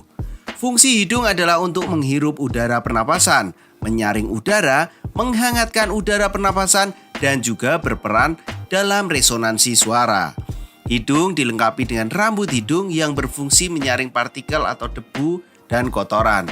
Sebagai indera pembau dan selaput lendir di situ, dan ada yang namanya konka. Selaput lendir pada hidung berfungsi sebagai penangkap benda asing yang masuk terhirup saat bernafas, seperti debu ataupun bakteri. Nah, bagaimana dengan konka? Tadi kan ada konka ya. Konka itu memiliki banyak kapiler darah yang berfungsi menyamakan suhu udara yang terhirup dari luar dengan suhu tubuh. Sedangkan indera pembau berfungsi untuk merasakan bau-bau dari lingkungan. Itu adalah hidung. Selanjutnya ada faring. Faring adalah hulu kerongkongan yang merupakan percabangan dua saluran. Fungsi dari faring sebenarnya dalam sistem pencernaan itu membawa makanan ya dan masuk ke kerongkongan. Tapi kalau dalam sistem pernafasan, faring berfungsi untuk memasukkan udara ke dalam pita suara untuk menghasilkan suara. Dan faring juga berfungsi untuk manusia sebagai alat bernafas melalui mulut. Nah, di sini adalah fungsi faring. Setelah faring, itu ada yang ketiga namanya laring. Laring atau kotak suara merupakan organ pada leher mamalia yang melindungi trakea dan terlibat dalam produksi suara. Laring adalah saluran pernafasan yang membawa udara menuju ke trakea. Laring disebut kotak suara karena di dalamnya ada pita suara. Ini merupakan suatu saluran yang dikelilingi oleh 9 tulang rawan, yang salah satunya adalah tulang rawan troid. Pada laki-laki dewasa disebut jagun. Selanjutnya ada trakea. Organ lainnya yang mengambil bagian dalam sistem pernafasan manusia adalah trakea. Trakea merupakan tabung memanjang yang memiliki diameter sekitar 20-25 mm dan panjang sekitar 10 cm sampai 16 cm.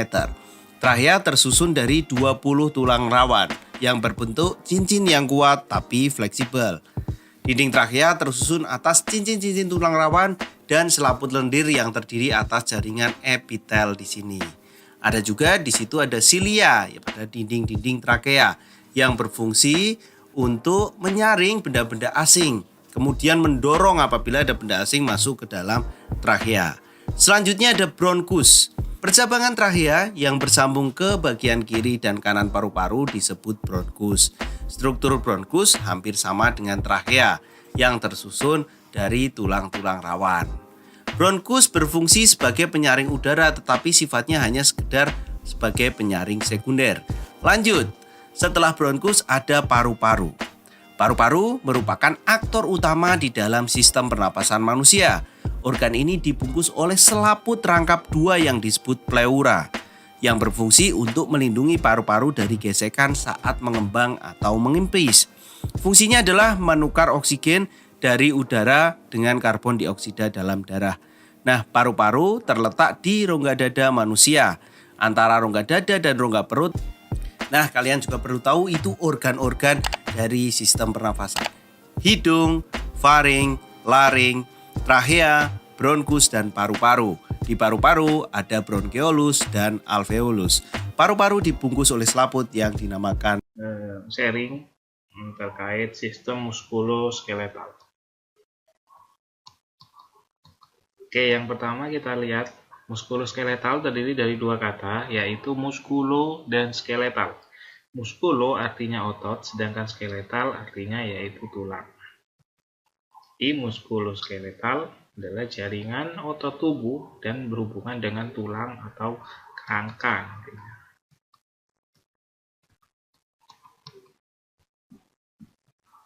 Sistem muskuloskeletal juga berkaitan dengan sistem pergerakan. Ada 4 poin atau 4 bagian yang saling berkaitan sehingga timbullah suatu gerakan. Kita bisa berjalan, kita bisa berpindah dari duduk, berdiri, atau dalam kondisi berbaring. Itu karena adanya kerjasama antara saraf, tulang, sendi, dan otot.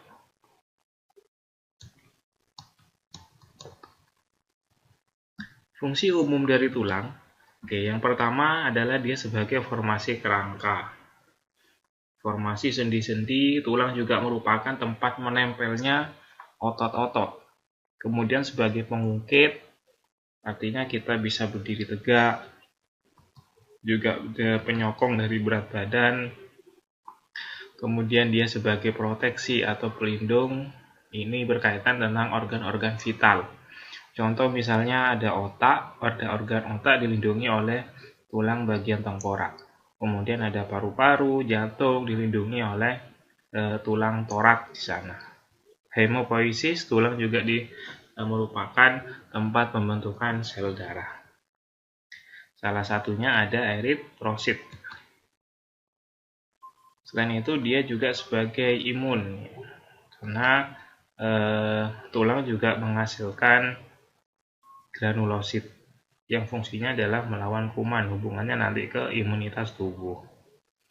Dalam tulang juga menyimpan cadangan mineral yang paling banyak yaitu kalsium.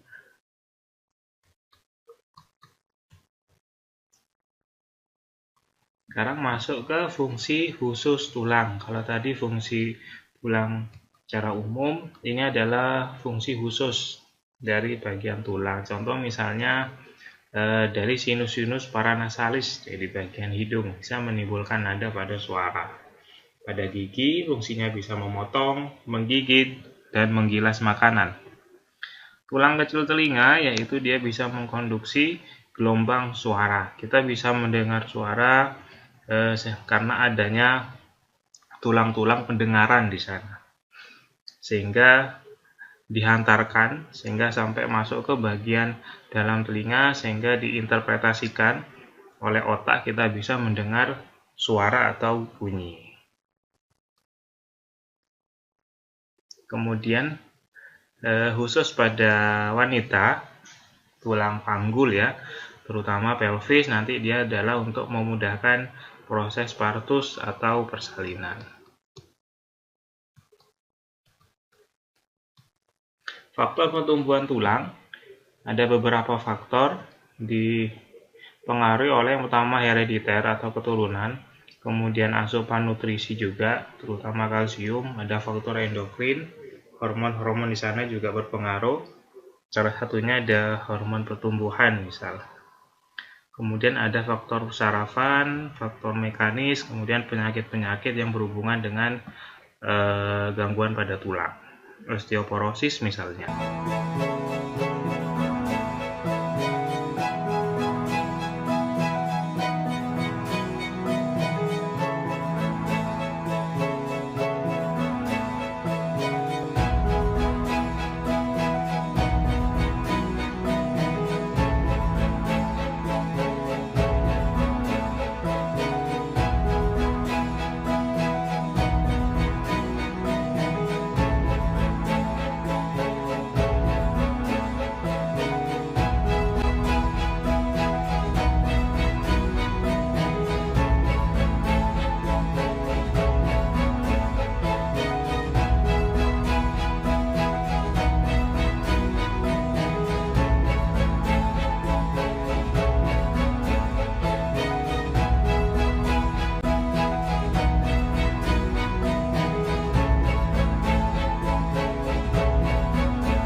kardiovaskuler atau sistem peredaran darah adalah organ sirkulasi darah yang terdiri dari jantung, pembuluh darah, komponen darah, paru-paru, dan organ yang berfungsi memberikan dan mengalirkan suplai oksigen dan nutrisi ke seluruh tubuh yang diperlukan dalam proses metabolisme tubuh. Jantung adalah organ tubuh yang terdiri dari kumpulan otot yang berfungsi memompa darah ke seluruh tubuh. Ukuran jantung kurang lebih sebesar genggaman tangan. Ya, seperti yang terlihat pada gambar, berat jantung kira-kira 250-400 gram, memompa 60-80 kali per menit. 1 kali denyutan kurang lebih mengangkut 70 cc darah. Dalam 1 menit kurang lebih jantung memompa 5 liter darah. Ya, ada 3 bagian utama pada jantung, yaitu 1 bilik jantung, 2 katup-katup jantung, 3 pembuluh darah. Jantung terdiri dari 4 ruang, yaitu atrium kanan, ventrikel kanan, ventrikel kiri, dan atrium kiri. Cara kerja peredaran darah dari vena cava superior dan vena cava inferior, darah masuk ke atrium kanan dan mengalir ke ventrikel kiri melalui katup tricuspidalis. Dari ventrikel kiri, darah masuk ke arteri pulmonalis melewati katup semilunaris pulmonalis. Dari arteri pulmonalis, darah masuk ke paru-paru dan terjadi oksigenasi dalam paru-paru, yaitu pertukaran antara CO2 dengan O2. Dari paru-paru, darah mengalir ke atrium kiri melalui vena pulmonalis. Dari atrium kiri, darah mengalir ke ventrikel kiri melalui katup bicuspidalis. Dari ventrikel kiri, darah akan masuk ke aorta, yaitu aorta melalui katup seminularis aorta.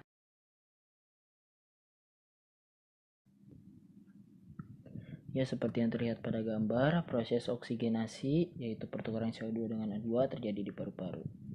Ya, kita lanjut yang tadi. Darah dari aorta lalu mengalir ke arteri, mengalir lagi ke arteriola, lalu ke kapiler, dan ke organ. Di organ terjadi proses metabolisme tubuh, yaitu penarikan O2 menjadi CO2. Setelah darah menjadi CO2, darah kembali mengalir ke venula, ke vena, lalu kembali lagi ke jantung.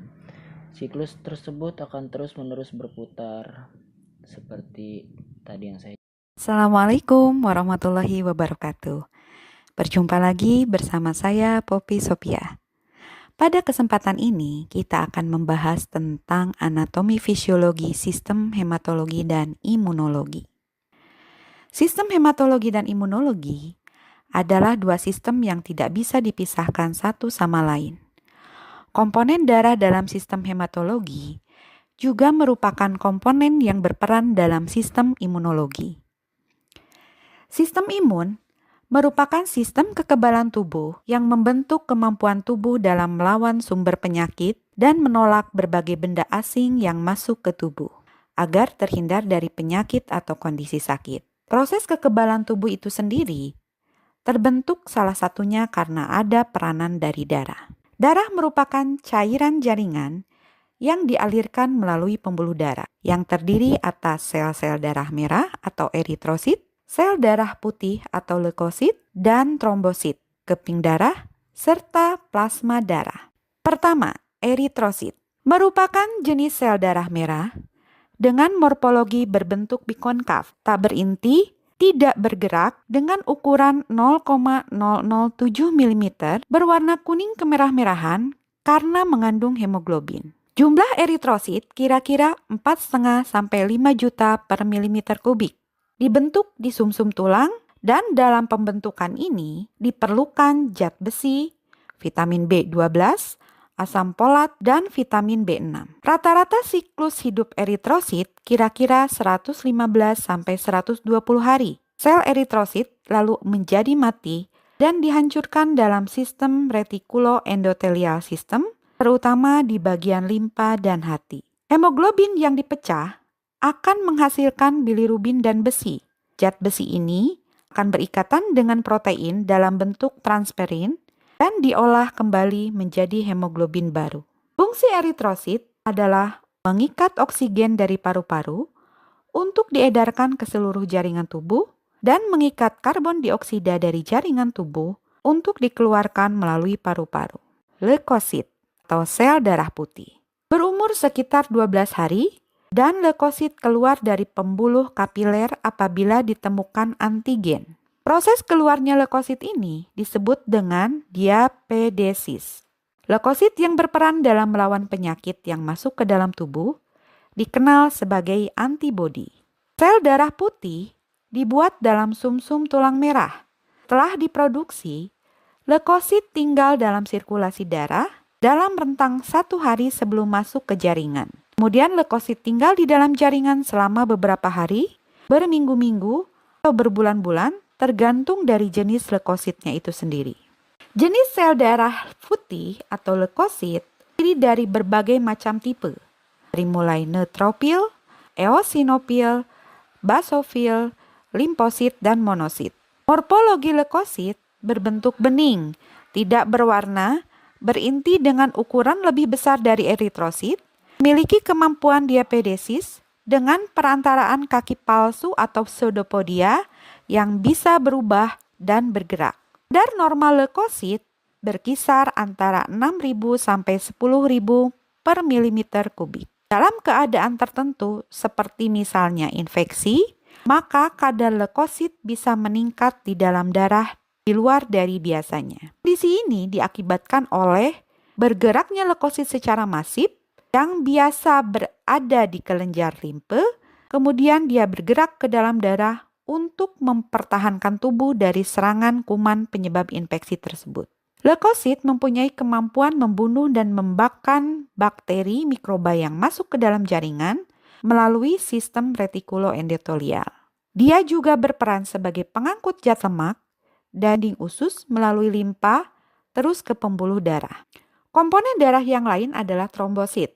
Trombosit bentuk dan ukurannya bermacam-macam. Ada yang bulat dan lonjong, serta warnanya putih. Bagian inti dari trombosit merupakan fragmen sel tanpa nukleus yang berasal dari sumsum tulang. Ukuran trombosit mencapai setengah ukuran dari sel darah merah. Sitoplasmanya terbungkus suatu membran plasma dan mengandung berbagai jenis granula yang berhubungan dengan proses koagulasi darah. Kadar normal trombosit orang dewasa berkisar sekitar 150.000 sampai 300.000 per milimeter kubik. Trombosit memiliki masa hidup dalam darah antara 5 sampai 9 hari. Trombosit yang tua akan mati dan diambil dari sistem peredaran darah oleh makrofag jaringan. Lebih dari separuh trombosit diambil oleh makrofag di dalam limpa pada saat melewati organ tersebut. Fungsi utama trombosit yaitu memegang peranan penting dalam proses pembekuan darah atau homeostasis darah. Plasma darah. Keberadaan plasma darah adalah komponen terbesar dalam darah. Bagian plasma darah merupakan darah yang cair, tersusun dari air 91%, protein plasma 7%, asam amino, lemak, glukosa, urea, garam sebanyak 0,9%, hormon dan antibodi sebanyak 0,1%. Protein plasma mencapai 7% dari plasma dan merupakan satu-satunya unsur pokok plasma yang tidak dapat menembus membran kapiler untuk bisa mencapai sel. Fungsi plasma darah yaitu mengangkut sari makanan ke sel-sel serta membawa sisa pembakaran ke sel ke tempat pembuangan dan berperan menghasilkan zat kekebalan tubuh terhadap penyakit atau zat antibodi. Terdapat 3 jenis protein plasma yaitu albumin, globulin, dan fibrinogen. Albumin merupakan protein terbanyak sekitar 55-60%. Dia disintesis di dalam hati dan bertanggung jawab untuk mempertahankan tekanan osmotik koloid darah untuk bisa tetap normal. Globulin membentuk sekitar 30% protein plasma dengan fungsi utama sebagai molekul pembawa lipid, beberapa hormon, berbagai substrat, dan zat penting lainnya. Sedangkan gamma globulin atau imunoglobulin berperan sebagai antibodi. Fibrinogen membentuk sekitar 4% protein plasma, disintesis di hati dan merupakan komponen esensial dalam mekanisme pembekuan darah. Demikianlah penjelasan anatomi, fisiologi, hematologi, dan imunologi. Terima kasih telah menyimak video kali ini. Kita akan berjumpa kembali dalam video berikutnya. Wassalamualaikum warahmatullahi wabarakatuh. Hai teman-teman, kemarin kan kita sudah membahas pencernaan makanan dari mulut ya. Setelah dari mulut, makanan kita menuju kerongkongan. Kerongkongan adalah suatu saluran seperti tabung sepanjang 20 cm yang menghubungkan antara rongga mulut dengan lambung. Di dalam kerongkongan terjadi gerakan peristaltik, yaitu gerakan meremas-remas yang dilakukan oleh dinding kerongkongan untuk membuat makanan terdorong masuk ke dalam lambung. Berarti tujuan selanjutnya ke lambung ya, Pipo? Betul, Bol. Lambung adalah bagian dari organ pencernaan manusia yang paling elastis. Lambung berbentuk seperti kantong dan terletak di dalam rongga perut sebelah kiri atas. Di dalam lambung, makanan mengalami pencernaan secara mekanis dan kimiawi. Pencernaan mekanis dilakukan oleh dinding atau otot lambung yang meremas dan mengaduk makanan. Pencernaan kimiawi dilakukan oleh getah lambung yang dihasilkan oleh kelenjar getah lambung. Getah lambung mengandung enzim pepsin, enzim renin, dan asam klorida. Enzim pepsin berfungsi untuk memecah protein menjadi pepton.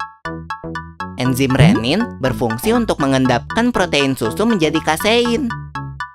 Asam klorida atau HCl berfungsi untuk mengasamkan makanan dan membunuh kuman yang masuk bersama makanan. Nah, habis ini makanan kita pergi ke toilet ya?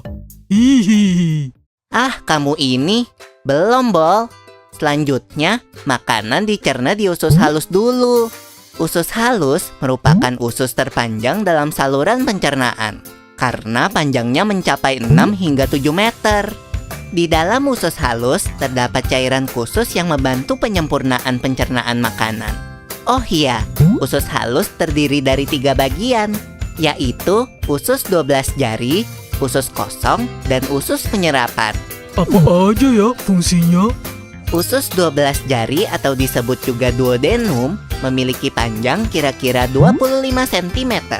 Usus 12 jari mencerna makanan dengan bantuan getah pankreas dan getah empedu. Getah pankreas dihasilkan oleh kelenjar pankreas. Getah pankreas mengandung enzim-enzim berikut.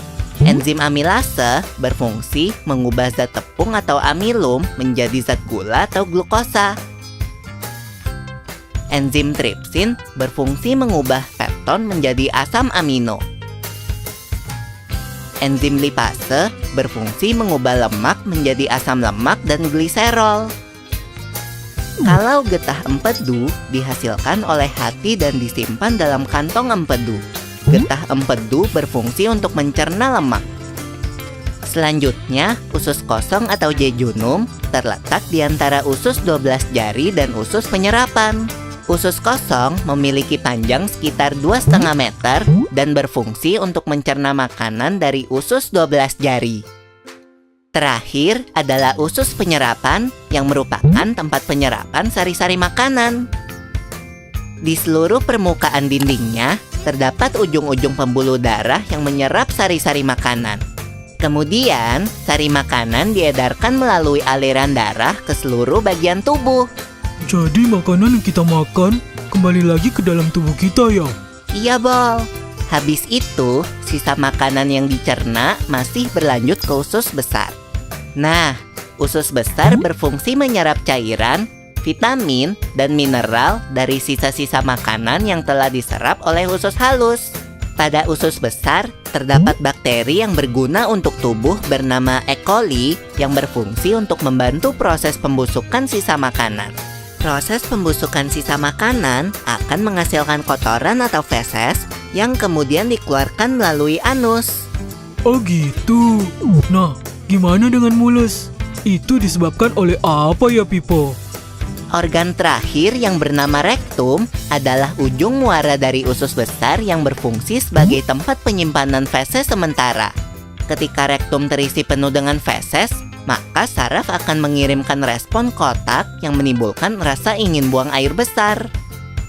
Anus adalah lubang di bagian bawah pantat yang berfungsi sebagai tempat keluarnya feses dari tubuh. Jadi begitu ya, seluruh proses pencernaan dalam tubuh kita. Iya, Bol. seenak-enaknya makanan yang aku makan, ujung-ujungnya untuk dibuang lagi. Tapi ingat, kan ada juga sari makanan yang menyebar menjadi energi untuk tubuh kita. Betul juga ya. Oh ya Pipo, ngomong-ngomong soal pencernaan, kamu pernah sakit perut gak? Tentu saja, Bol. Kenapa ya perut kita bisa sakit? Nanti akan kita bahas bersama di video selanjutnya ya, Bol.